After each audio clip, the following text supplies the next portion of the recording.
Hello student, मैं W त्यागी आज एक नई वीडियो के साथ फिर आपके साथ उपस्थित हूँ। आज हम कक्षा 10 सामाजिक विषय के अंतर्गत इतिहास से आपको पढ़ाने जा रहे हैं। कक्षा 10 विषय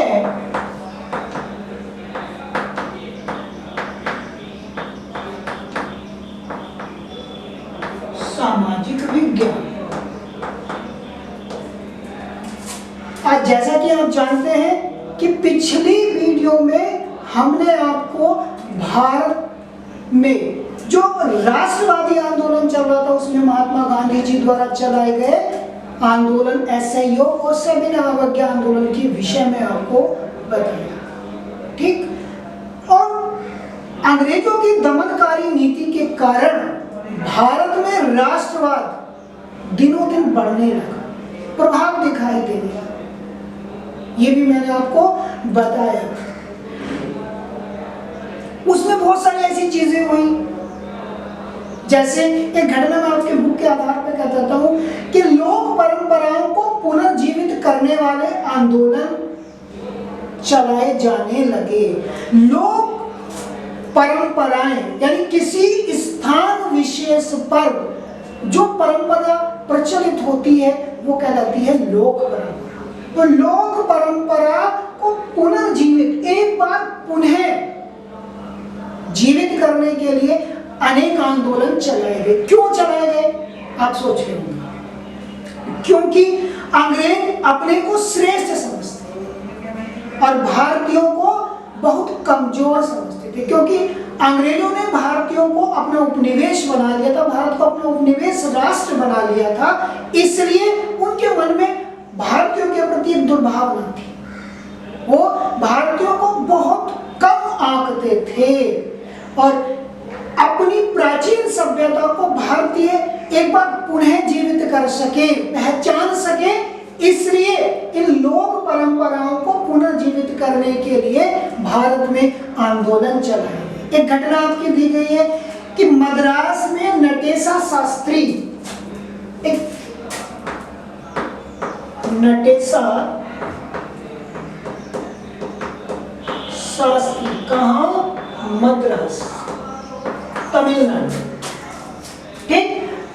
नटेशा शास्त्री मद्रास में the folklores of southern India नाम से लोक कथाओं को इकट्ठा करने की एक संस्था बनाई, ठीक। ने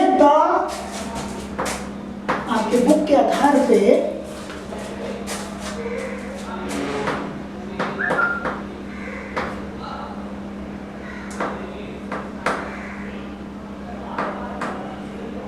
folklore of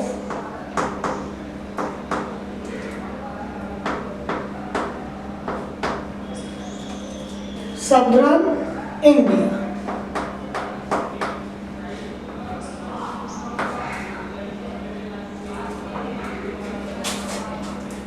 नाम से तमिल लोक कथाओं का विशाल संकलन किया गया। ये कौन सी भाषा में? तमिल भाषा, ठीक।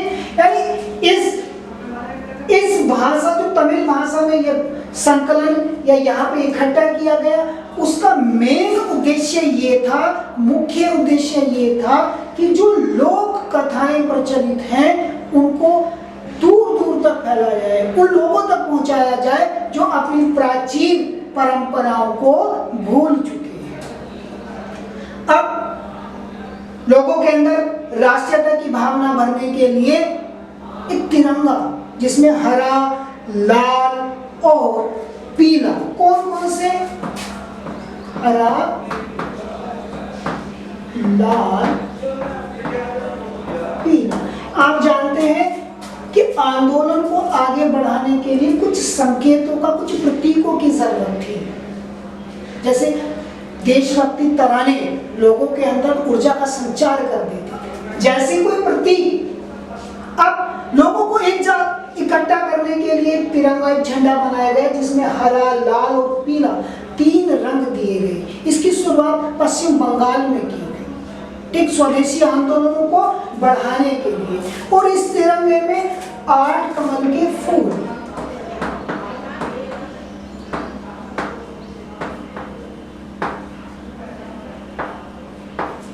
साथ में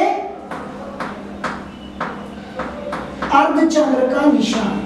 ठीक, इस झंडे के अंदर 3 रंग, हरा, लाल, पीला, 8 कमल के फूल, साथ में अर्धचंद्र के निशान अंकित किए गए। अब उनका विशेष महत्व, ये जो 8 कमल के फूल थे, ये अंग्रेजों के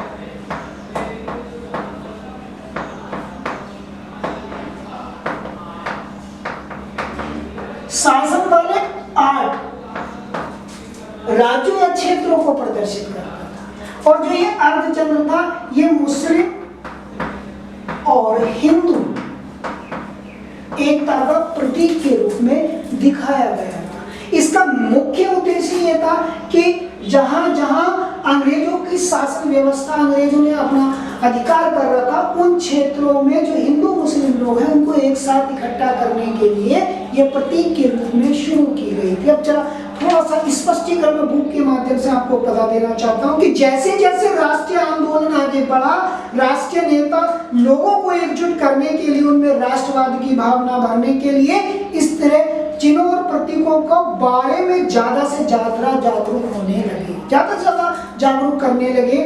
बंगाल में स्वदेशी आंदोलन के दौरान एक तिरंगा बनाया गया। तिरंगा मतलब 3 रंग से, कौन कौन से रंग थे? हरा, लाल और पीला। इसमें ब्रिटिश भारत के 8 प्रांतों का प्रतिनिधित्व करने के लिए कमल के 8 फूल। ठीक, इस झंडे के अंदर कमल के 8 फूल थे जो ब्रिटिश शासन के 8 प्रांतों को प्रतिनिधित्व करते थे। साथ ही हिंदू व मुसलमानों का प्रतिनिधित्व करने के लिए अर्धचंद्र दर्शाया गया था। तो ये जो तिरंगा बना, जो झंडा बना, ये कहाँ बनाया गया? बंगाल। ठीक, और इसके विषय में आप समझ गए होंगे कि इसका मुख्य उद्देश्य राष्ट्रीय आंदोलन को जन जन तक पहुंचाना था, लोगों तक पहुंचाना था, ऐसे प्रतीकों, ऐसे चिन्हों के माध्यम से। इसके बाद 1921 में असहयोग आंदोलन के दौरान गांधी जी ने भी एक तिरंगा बनाया, एक झंडा बनाया। उसमें गांधी जी ने सफेद, हरा और लाल यानी पीले की जगह उन्होंने सफेद रंग दिया। कौन सा रंग दिया? हरा रंग और लाल रंग के साथ पीला हटा के कौन सा? सफेद। और साथ में बीच में चरखे का निशान भी गांधी जी ने दिया। उसका मुख्य उद्देश्य यही था कि लोगों के अंदर तक इस आंदोलन को, इस सोच को फैलाया जाए।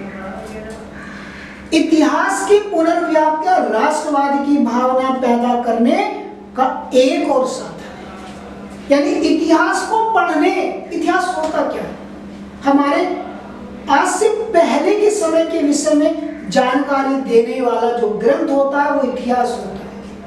ठीक, उससे हमें प्राचीन, अपने आज से पहले के समय का पता चलता है। उससे हमारी लोक कथाएं, हमारी सोच, हमारी संस्कृति, हमारी सभ्यता किस प्रकार की, इतिहास से पता चलता है। तो इतिहास की पुनर्व्याख्या राष्ट्रवाद की भावना पैदा करने का एक और साधन है, एक और तरीका कि अगर हम इतिहास के पन्नों को उल्टे तो हमें पता चलेगा कि हमारा अतीत कैसा था। जो आज हमें तुच्छ समझा जाता है वो भारत कभी विश्व गुरु था, वो इतिहास ही वर्णन कर सकता है। अब क्या कह रही बुक कि 19वीं सदी के अंत तक आते आते बहुत सारे भारतीय महसूस करने लगे थे कि राष्ट्र के प्रति गर्व का भाव जगाने के लिए भारतीय इतिहास को अलग ढंग से पढ़ाया जाए। ठीक, इसका मतलब भारतीयों के अंदर वो भावना जागृत करने के लिए इतिहास पढ़ाना जरूरी है, क्योंकि हमें बताया कुछ और जा रहा है और हमारा जो पुराना चरित्र है वो कुछ और है। और अगर हम अपने पुराने चरित्र के विषय में जानेंगे तो हमें इतिहास पढ़ने की जरूरत है। अंग्रेजों की नजर में भारतीय पिछड़े हुए और आदिम लोग थे जो अपना शासन खुद नहीं संभालते थे। अंग्रेज हमें पिछड़ा हुआ और आदिम समझते थे। इसके जवाब में भारत के लोग अपनी महान उपलब्धियों की खोज में अतीत की ओर देखने लगे। यानी